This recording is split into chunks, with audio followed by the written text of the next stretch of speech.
여러분 안녕하십니까? 광주 MBC 뉴스데스크입니다. 오늘부터 초등학교 1, 2학년과 유치원생들이 등교를 시작했습니다. 코로나19로 개학과 입학이 연기된 지 87일 만입니다. 방역 지침이 잘 지켜질지 걱정하는 분들 적지 않았는데요. 거리 두기는 생각보다 쉽지 않았고 일부 학생들은 체험학습을 신청하기도 했습니다. 이다현 기자가 취재했습니다. 초등학생들이 선생님의 안내에 따라 발열 체크를 받고 차례로 건물 안으로 들어갑니다. 자, 천천히 지나갑니다. 천천히 지나갑니다. 오랜만에 들어선 교실엔 책상이 시험 대형으로 멀찍이 떨어져 있습니다. 평소 다 함께 동그랗게 둘러앉았던 유치원 원탁도 반으로 쪼개서 여러 학생이 나눠 앉았습니다. 학생들이 화장실에 몰리지 않도록 쉬는 시간을 학급별로 다르게 운영한 학교도 있었습니다. 학교 곳곳엔 이렇게 학생들의 동선을 안내하는 표시가 되어 있습니다. 학생들은 이 표시에 따라 거리 두기를 유지하게 됩니다. 지난 3월 2일 개학이 연기되고 87일 만에 초등학교 1, 2학년과 유치원 등 학생들이 등교 수업을 시작했습니다. 코로나19가 지속되는 상황에서 등교 수업이 시작되자 학교도 만반의 준비를 한 겁니다. 하지만 생활 속 거리 두기가 매 순간 지켜지기는 현실적으로 어려웠습니다. 학급당 학생 수가 많은 학교의 경우 어떻게 해야 교실 밀집도를 더 줄일 수 있을지 여전히 고민입니다. 거리 두기는 1m 이상은 잘 안 지켜지는 것 같아요. 마스크는 의외로 잘 쓰고 있지만 거리 두기는 좀 어렵더라고요.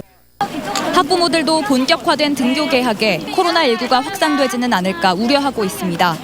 코로나 때문에 이제 애들 좀 면역력도 일단 좀 키웠긴 키웠지만은 그래도 애들이 같이 있으니까 한 공간에서.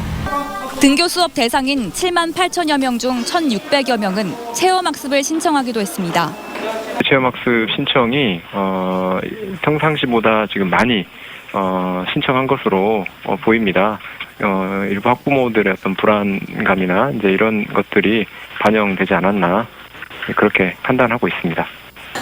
다음 주에는 등교 수업 대상이 초등학교 3, 4학년과 중학교 2학년, 고등학교 1학년으로 확대될 예정입니다. MBC 뉴스 이다현입니다. 파쇄기에 몸이 끼어 숨진 청년 노동자 고 김재순 씨는 중증 지적 장애인이었습니다. 위험한 파쇄기 일이 왜 장애인에게 맡겨졌는지, 장애인 노동자를 보호하는 제도적인 장치는 없었는지 우정훈 기자가 취재했습니다. 중증 지적 장애가 있었던 26살 청년 노동자 김재순 씨. 김 씨는 지난 2018년 폐목재 재활용 업체에 들어가기 전까지 건설 현장에서 일용직으로만 일했습니다.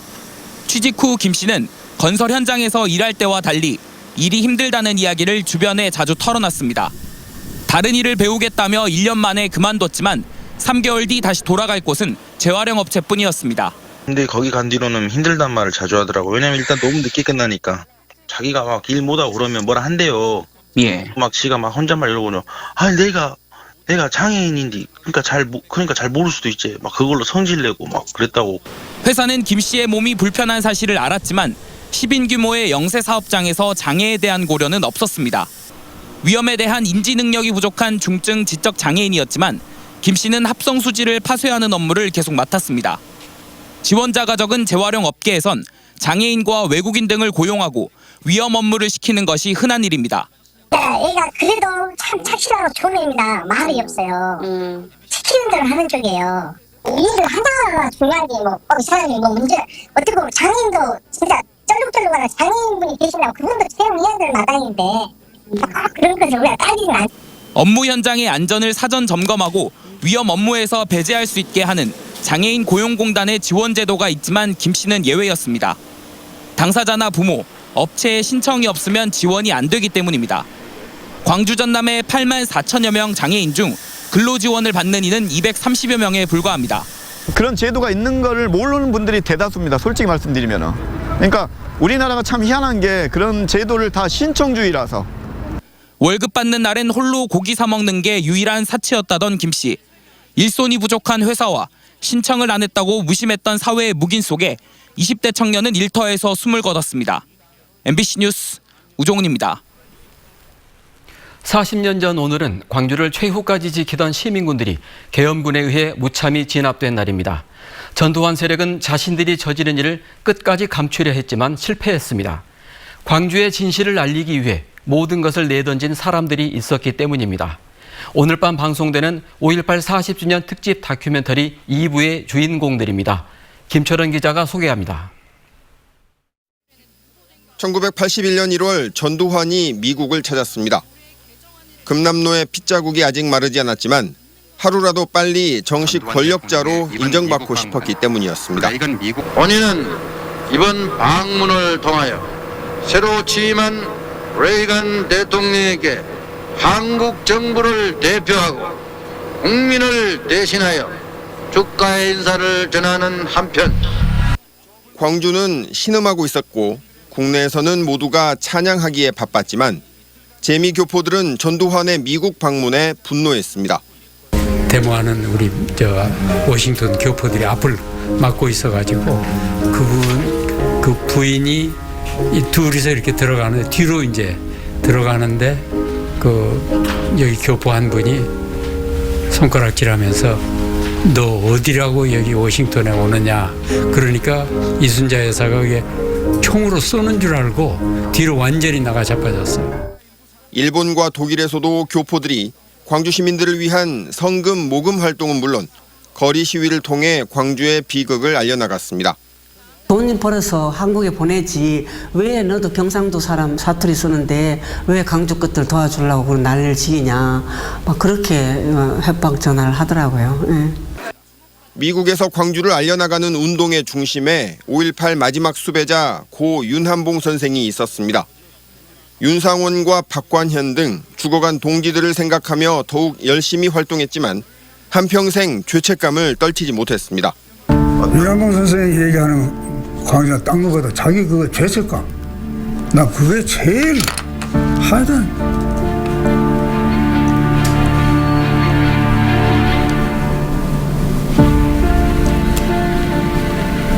자기가 죽지 않고 살아왔다고요? 그 참담해 하는 걸 말도 볼 수 없어. 지난 2011년 5.18 기록물이 유네스코 세계 기록유산에 등재되는 쾌거의 이면에는 5.18 전도사 고 서유진 선생의 노력이 절대적이었지만 그 어느 곳에서도 자신의 공로를 자랑하지 않았습니다. 이승에 머무는 동안 사랑도 명예도 일체의 부귀 영화도 멀리한 채 이 세상을 주유해온 삶, 탁한 세상의 온갖 유혹과 향락도 뿌리치고 맨 홀몸으로 이렇게 걸어온 삶을 우리는 마음에 새깁니다. 인물위한 행진곡의 가사처럼 사랑과 명예는 물론 자신의 이름도 남기지 않고 광주를 위해 모든 것을 바친 이들의 이야기가 오늘 밤 10시에 방송됩니다. MBC 뉴스 김철원입니다. 5.18 최후 항쟁일인 오늘 5월 영령을 기리는 부활제가 5.18 민주광장에서 열렸습니다. 희생자 유족들과 5월단체 회원 등이 참석한 5.18 부활제에서는 상여를 메고 5.18 민주광장까지 행진하는 상여소리 공연에 이어 5월 영령에게 올리는 제례가 거행됐습니다. 부활제는 5.18 당시 불의에 맞서 민주주의를 지킨 5월 영령의 정신을 기리기 위해 1984년 이후 매년 진행되고 있습니다.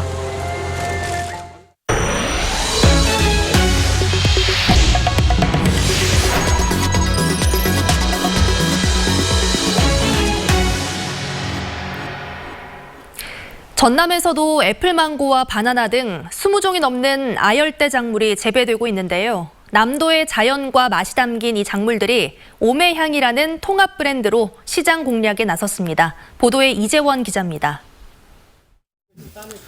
검붉은 애플망고가 탐스럽게 익어가는 하우스 안에서 수확이 한창입니다.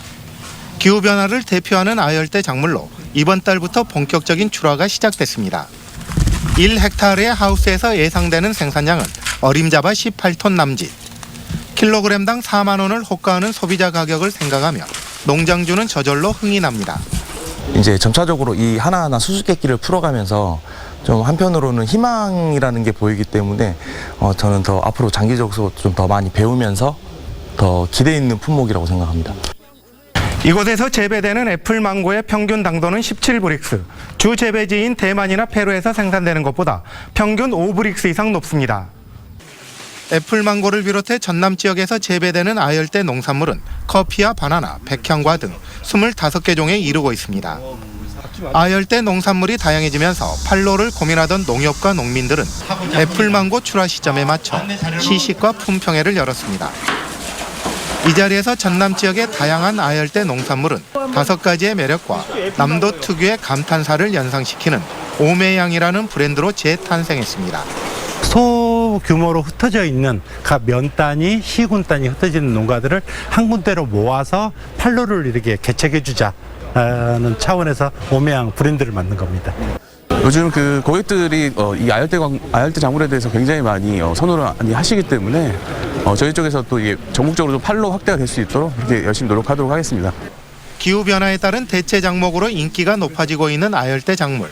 오매양이라는 브랜드로 재탄생한 전남 지역의 아열대 작물이 시장에 안착할 수 있을지 주목됩니다.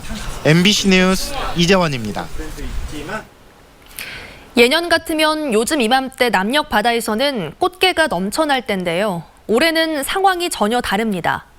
꽃게뿐만 아니라 병어와 갑오징어 등 제철 수산물의 어획량이 크게 줄었고 가격도 오르고 있습니다. 박영훈 기자가 취재했습니다. 조업을 마치고 항구에 돌아온 어민들의 표정이 어둡습니다. 이 여선이 이틀간 잡은 꽃게는 고작 40kg짜리 2상자뿐. 물량이 없다 보니 크기별로 선별하는 작업도 불과 10여 분 만에 끝이 납니다. 작년에 지금 이 시간쯤이면 우리가 지금 보통적으로 사람이 한 16명 다 이거 4대. 요즘은 이거 한 대 거의 하고 있습니다. 60여 척의 어선들이 올봄 진도 해역에서 잡은 꽃게량은 175톤. 지난해 같은 기간보다 20% 줄었습니다. 코로나19 사태로 선원난까지 겹치면서 다음 달 중순 금어기를 앞두고 서둘러 꽃게 조업을 포기하는 사례까지 있습니다. 오늘 환산했을 때는 이제 한 4억에서 한 4억 5천 정도 많이 부족한 상황입니다. 병어와 갑오징어, 문어 등 나머지 제철 고기도 어획량이 뚝 떨어졌습니다. 평년보다 1, 2도가량 낮은 수온이 원인으로 꼽히고 있습니다. 대표 어종들이 문어나 갑오징어들이 있는데 예년에 비해서 아주 형편없이 저조한 상황입니다. 어획량 감소로 꽃게는 1kg에 8만 원, 병어는 30마리 한 상자에 최고 93만 원까지 정점을 찍은 뒤 지난주부터는 안정세로 돌아섰지만 지난해보다 20% 이상 높은 가격에 거래되고 있습니다. MBC 뉴스 박영훈입니다. 레저용 모터보트를 타고 중국 충남 태안으로 미립국한 중국인 남성 한 명이 목포에서 붙잡혔습니다. 태안경찰서는 미립국 용의자 6명 가운데 한 명인 40대 중국인 남성 A씨를 어제 저녁 목포 상동에서 검거했고 나머지 미립국자 5명을 검거하는 데 수사력을 집중하고 있습니다. A씨는 지난 20일 오후 8시쯤 일행들과 함께 중국 산둥성 위해를 출발해 21일 태안 앞바다에 도착했고 인근에 대기하고 있던 승합차를 타고 서해안 고속도로를 통해 목포로 이동한 것으로 드러났습니다. 남도의 문화와 생활상을 소개하고 광주의 근대 역사 전시 공간을 구축한 광주 역사 민속박물관이 새롭게 문을 열었습니다.